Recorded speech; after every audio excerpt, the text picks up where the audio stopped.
Hello everyone. In this video I will show you that how can you enable the LED flash for alerts on an iPhone. So it's very simple. Let's get started by opening settings.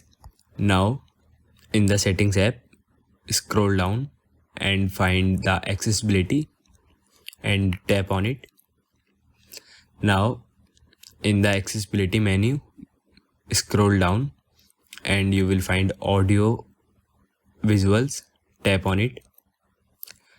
Under the audio visual section, you will find an option labeled LED flash for alert. Tap on it.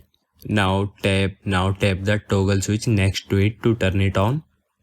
When the switch is green, the LED flash will be enabled for alerts. You can further customize how the LED flash behaves for alerts. You will get some options like flash while unlocked, flash in silent mode. So you can customize these options according to you. And now you can return to your home screen and the LED flash alert is turned on your iPhone.